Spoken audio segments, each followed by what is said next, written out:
Si tu souhaites me soutenir, n'hésite pas à t'abonner à la chaîne. Tu peux aussi activer la petite cloche, comme ça tu auras accès à toutes mes vidéos. Tu peux aussi me rejoindre sur Twitter et suivre quotidiennement mes analyses techniques. Je te mets tous les liens en description. Bonjour à tous, très content de te retrouver aujourd'hui pour une nouvelle vidéo consacrée spécialement à Ether. Tu sais que c'est le grand J, c'est le jour J. On va enfin savoir si les ETF au comptant d'Ether vont être approuvés ou pas par la SEC. Ça va avoir des conséquences énormes sur le marché des crypto-monnaies. Forcément, c'est une énorme nouvelle. Alors dans cette vidéo, accroche-toi, déjà je vais te vendre tellement d'opium que tu auras vraiment du mal à respirer, je pense. Et parce que je pense vraiment ce que je vais te dire. On va voir un petit peu la fonda, on va regarder un petit peu l'analyse technique, je vais te dire pourquoi c'est une bonne chose. On va voir un petit peu le comportement qu'on pourrait avoir sur les charts suite à une approbation ou à un refus d'ailleurs, hein, parce que on peut pas non plus être certain de la news, hein, même si tout penche pour une approbation. Donc on va commencer tout de suite, on va pas perdre de temps. Et déjà la première chose qu'on va se dire, c'est quid de la pression vendeuse de Grayscale une fois qu'on sera approuvé. Ok, on va partir du principe que c'est approuvé. Alors si c'est approuvé, dis-toi que ce qui s'est passé sur BTC, c'est qu'on a eu une correction post-ETF, parce qu'en fait Grayscale possédait à peu près 3,10% de la supply totale de BTC. Ok, ce qu'il faut savoir, c'est que sur Ethereum, c'est un peu moins, c'est 2,57. Merci ChatGPT pour le petit calcul. Donc 2,57%, ça veut dire qu'il y aura une pression moins forte, vendeuse, de Grayscale sur les marchés concernant une vente de leurs Ethereum. Alors forcément, parce que leurs tarifs seront moins intéressants, c'est plutôt les ETF qui vont aspirer cette masse-là. Donc à mon avis, il y a de grandes chances que, et en plus tu le vois, on est déjà sur des phases excessives ici. Dis-toi bien que c'est pas le moment d'en acheter. Ok, il va falloir attendre que les choses se calment.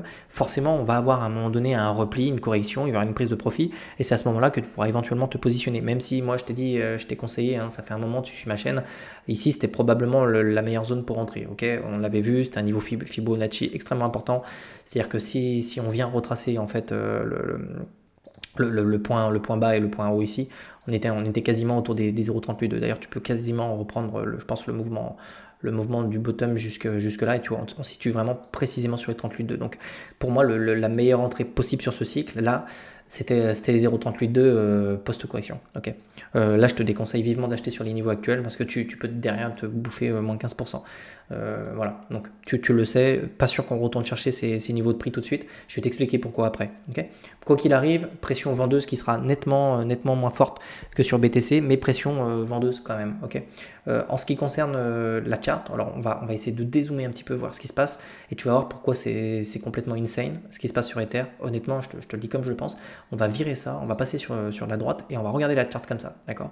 Donc là, ce que tu es en train de voir, en fait, c'est littéralement le début d'une parabole. Okay, tu le vois peut-être pas parce que tu n'as peut-être pas l'habitude de voir ce genre de truc, mais quand on commence à faire ce genre de pattern avec une correction, et si on vient péter ici, on est littéralement en train de préparer une parabole. Okay, donc une parabole, c'est pour venir chercher des mouvements de prix excessifs. Okay, donc pour te donner un ordre d'idée, sur le cycle précédent, c'est comme si on était sur ces niveaux-là. Okay, littéralement, la parabole, tu vois, elle était en train de se former ici, on était venu la faire, puis ensuite on est littéralement parti chercher des nouveaux sommets. Okay, donc la chart en elle-même, elle est très belle et on est en train de littéralement préparer quelque chose d'extrêmement bullish sur Ether. Il n'y a pas de souci.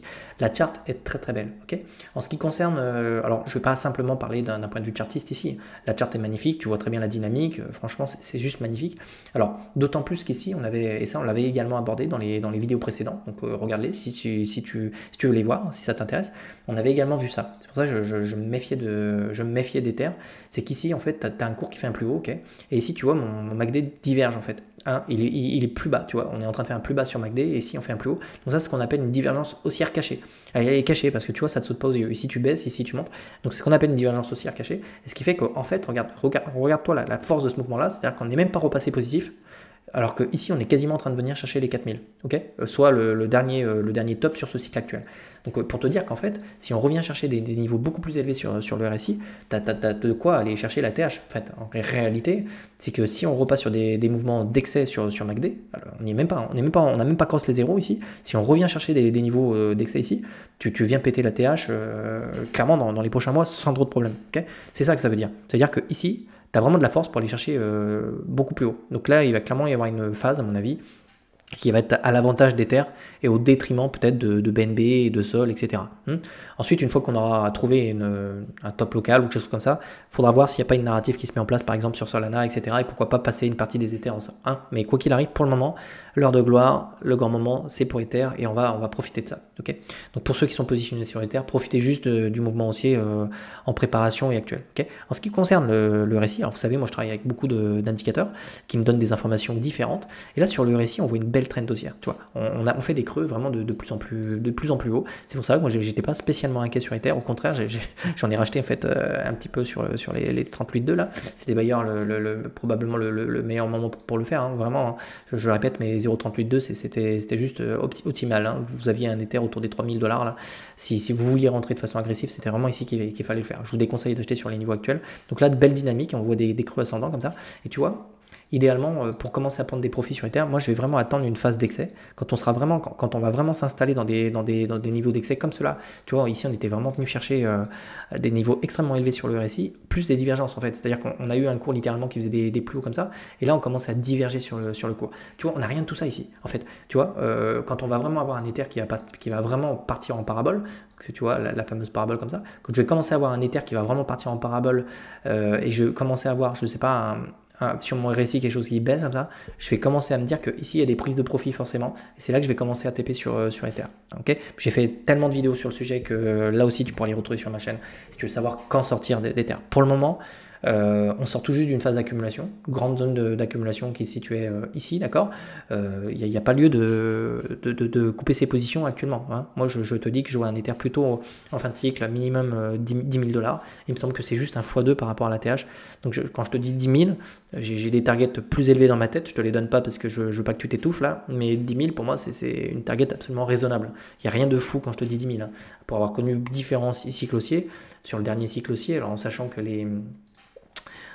les profits diminuent de cycle en cycle parce que c'est de plus en plus liquide. On était quand même sur du 2000%. Donc tu vois, pour l'instant, on est très loin de ce genre de performance sur le cycle actuel. Donc même si on fait du 10 000%, on peut aller chercher des targets qui sont réellement très élevés. Donc tu as compris qu'ici, on avait une divergence haussière cachée. On n'a pas crossé les zéros, donc on a largement le carburant pour venir chercher des nouveaux sommets. Sur le RSI, on a quelque chose de complètement bullish. Donc let's go. Tout va bien en fait. D'accord, ok. En ce qui concerne la paire ETH-BTC, c'est pareil et c'est très très intéressant dans ce qu'on est en train d'observer. On a probablement, je te dis, peut-être un bottom ici. Tout va dépendre de ce qui se passe en fait sur Bitcoin. Mais en plus de ça, donc on va dézoomer un peu la chart. On était clairement dans une espèce de contraction comme ça, donc une belle contraction. Et si on résout cette contraction qui dure depuis tellement longtemps, c'est divergence haussière, là, on a une très grosse divergence haussière, on était vraiment dans des zones de prix, tu vois ici, on revient chercher presque le wake-off de cette structure-là. Ici également, on avait aussi une divergence qui était haussière ici, on la voit aussi, c'est-à-dire que le cours c'est des plus bas ici, et des plus hauts ici. Donc on avait déjà des informations qu'ici on avait probablement un mouvement qui se préparait, ok. On est même venu, littéralement, on est carrément revenu chercher le bas du RSI ici. Donc c'est très très beau de voir ça. Honnêtement, si on commence à avoir des structures, donc je te dis tôt ou tard il va y avoir une correction sur Ether, on va pas print des bougies vertes comme ça du démon tous les jours, mais si on commence à avoir une structure comme ça là, honnêtement, dis-toi que le bottom était peut-être par ici, ok. Si on a de l'inflow, forcément via les ETF, on peut connaître une hausse non seulement de la paire ETH-BTC, mais également de la paire ETH-D, ETH dominance. Ça veut dire qu'automatiquement, on pourrait revoir Ethereum se retailler, on la voit là, se retailler une part du gâteau sur... d'ailleurs, là c'est pareil, les gars, vous avez tout sur les charts. Ça, elle vous parle, de toute façon, donc observez. Ici, on avait des belles divergences qui étaient haussières. On les avait sur mes deux indicateurs, on avait deux divergences haussières. Donc ici, il y a vraiment un signal, okay. Il y a un signal clairement haussier. On vient ravaler, alors on va passer en bougie, parce que je préfère voir les bougies, c'est plus parlant. Donc là, tu vois, littéralement, on revient chercher des supports qu'on avait perdus. Donc déjà, c'est très très beau de voir ça. Littéralement, on est en train de regagner tous les supports qu'on a perdus. Donc ici, ces deux zones sont importantes. Donc maintenant, on veut construire quelque chose dessus. On est quand même repassé à 18%. Okay. Donc c'est pas mal. Okay. On est vraiment passé. C'est vraiment top. Alors, franchement, c'est énorme. Okay. Énorme. Même en termes de dominance, alors que les ETF ne sont même pas encore approuvés. S'ils le sont et qu'on a des gros inflows ici, De grandes chances que qu'Ether revienne chercher les 22%, enfin son ATH en termes de dominance, c'est logique. Hein. Tous les inflows vont permettre à Ether de se retailler une part du gâteau dans la dominance. Ça veut dire que les capitaux qui se déversent dans Ether représentent à peu près 20% du marché des crypto-monnaies, enfin 18,38%. Okay. Donc très intéressant de voir ça. Okay. Donc tout va bien, la paire elle est boule, la dominance elle est boule, la paire ETH USDT elle est monstrueuse. Donc on va retourner dessus, donc c'est vraiment insane. Franchement c'est vraiment magnifique de voir des charts comme ça. On va passer un petit peu côté analyse technique. Alors là je t'avais parlé de Grayscale, donc tu vois ils ont déjà commencé à vendre. Il y avait une demande de moins en moins forte, ça date pas d'hier, d'accord. Mais ici ils vont devoir vendre ces 2,94 millions d'Ether, probablement ils vont en vendre une grande partie. Donc c'est ça la pression vendeuse qu'on va voir. Je pense qu'elle peut se faire, au-dessus des 4 000 $. Honnêtement, c'est probable. D'ailleurs, je pense que même sur le retracement, alors attends, on va aller voir ça. Il y a une zone bien précise dans laquelle il pourrait TP, ça va être celle-ci. Hop, on va aller retracer notre petite zone ici. Donc tu vois entre les 0,786 et 61,8, c'est une zone de profit ici. Donc c'est pas étonnant de voir qu'on est en train d'essayer de s'en extraire avec difficulté. Ok. Par contre, si on s'en extrait, c'est vraiment boule. Hein. Derrière, on va directement chercher en fait le sommet autour des 4 000 $. Ok. Donc on va continuer cet AT. On va passer directement d'un point de vue fonda. Hein. Je t'apprends rien, mais c'est toujours très boule. 32,5 millions d'Ether qui sont stacking. Ça veut dire que ici, tu as probablement 25-30% de toute la supply qui est en stacking. Donc, c'est de l'offre que tu as en moins sur les marchés. Donc, ça va rarifier l'offre. Ça va rendre les order books beaucoup moins liquides. Et donc, tu peux avoir un Ether qui va print comme ça des bougies vertes qui peut partir en parabole lorsqu'une grosse partie de sa supply ne sera plus disponible. Donc, c'est très cool d'avoir au moins 30% ou 25% de sa supply en stacking. C'est des jetons qui ne sont pas en vente. D'accord ?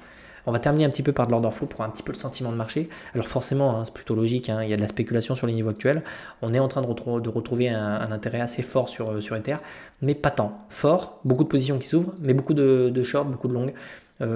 Certains jouent l'approbation, certains jouent la désapprobation, hein, forcément. En ce qui concerne les petits portefeuilles, il y a des prises de profit. Donc c'est là, je vous dis, vendre un... Merde, autant pour moi. Je suis sur BTC, excuse. Donc ça on est sur BT, on va passer sur Ether, voilà. Donc là, ouais voilà. Clairement, on a 10 fois plus d'intérêt, là, ça se voit vraiment. Donc là, tu vois, on a vraiment beaucoup plus d'intérêt sur Ether par rapport à BTC. D'ailleurs, ça se voit vachement, tu vois, les grandes bougies là. Donc là, ouais, on a clairement des gens des traders qui jouent l'approbation, la désapprobation. On a également peu de liquidation, on le voit ici, ça diminue énormément. On a vraiment une contraction ici des liquidations. Donc ici, tu vois, les petites candles vertes et rouges, c'est les liquidations, hein, d'accord ? Donc ça se réduit, on liquide pas grand monde sur ce mouvement-là. Donc à mon avis, tôt ou tard, on va venir print soit une grosse bougie rouge, soit une grosse verte. Mais à mon avis, on va venir, ou les deux d'ailleurs, au passage, on va sûrement liquider une partie des traders qui sont rentrés en levier. Parce que là, tu vois ici, ça fait tout ça. Il y a quand même énormément de personnes en levier en ce moment. Donc dis-toi qu'il y a de grandes chances qu'on revienne peut-être chercher certains niveaux sur Ether. Peut-être les 0,38,2, là, ici, c'est possible. On ira voir, pour terminer cette vidéo, on ira voir sur la charte un petit peu les niveaux de retracement. Donc ici, ah ouais, donc ça c'est très intéressant par rapport à BTC. Ici, contraire, donc les retails achètent énormément d'Ether. Tu le vois ici, sur ce mouvement-là, on a beaucoup de petits portefeuilles qui accumulent et qui ont acheté de l'Ether, ok. Et les gros sont en train de prendre des profits ici, tu vois. Le trait rouge que tu vois ici, c'est les gros portefeuilles qui ont des millions de dollars d'Ether, etc. Donc ça, c'est vraiment les gros portefeuilles qui sont en train de prendre des profits, tandis que les petits portefeuilles en achètent. Okay, donc déjà, tu as l'information qui est ici, si tu veux pas te prendre une rouge, probablement que tu ne dois pas acheter les niveaux actuels. Okay, ça, fallait le faire vraiment quand on était autour des 3 000 $. Attends-toi peut-être à retrouver des niveaux un petit peu plus, je sais pas si vraiment on venait avoir une approbation. Peut-être qu'on peut retrouver des niveaux autour des 38,2, serait peut-être pas incohérent, donc autour des 3 500 $ ici. Ok. Peut-être même qu'on peut descendre un petit peu plus bas, peut-être une zone de rechargement, dernier créneau peut-être éventuellement. Alors, hop, je vais virer un petit peu, il y a énormément de choses sur ma charte.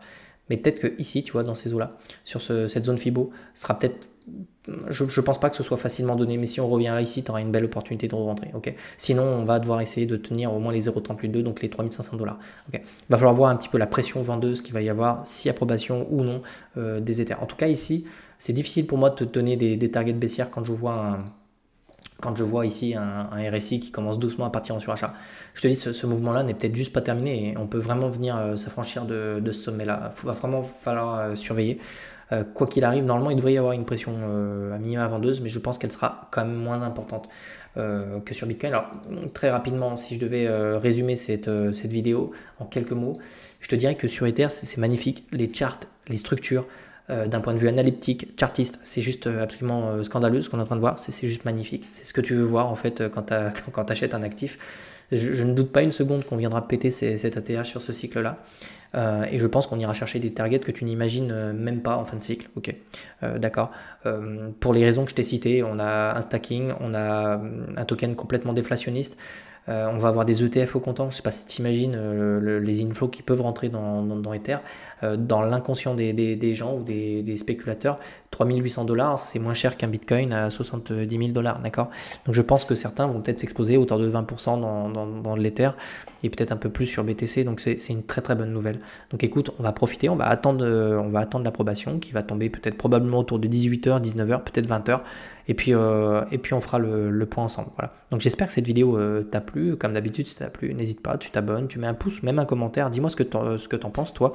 Est-ce que tu as de l'Ether? Est-ce que ça te fait envie? Est-ce que tu es optimiste pour Ether? Et puis je te dis à bientôt. Allez, ciao.